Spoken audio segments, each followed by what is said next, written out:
nunai kin ralian ber zu manin mo len rual lak mai kin nau ruai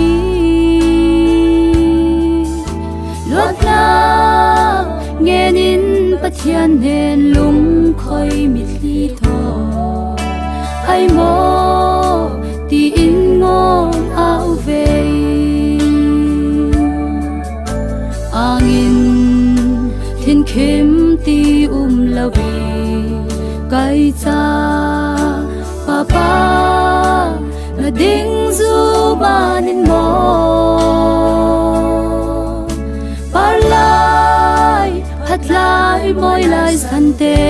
liam rian rawi nom kin chan tu he zu man mo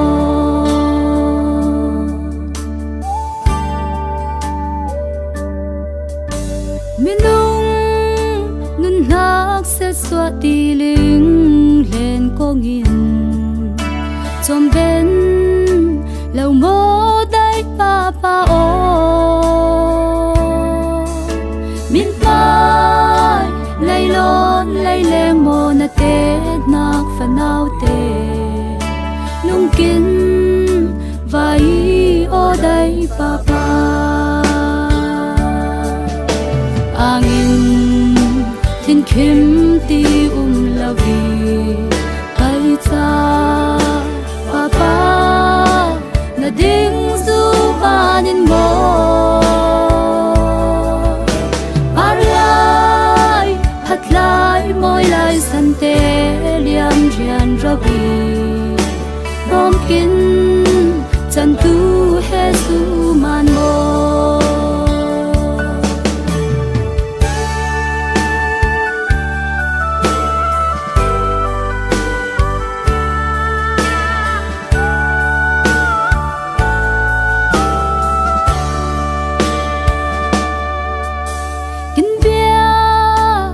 thian hoi na kin minung ruat pan lau na ram khai leng in mi sing mi lua ka khang sau lam nun leng in hia min khai in sa nga rem na lau chen angin thiên khiêm ti lawi kai cha papa na ding zu manin mo parlai hatlai moi lai san te liam rian rawi nom kin chan tu he zu man mo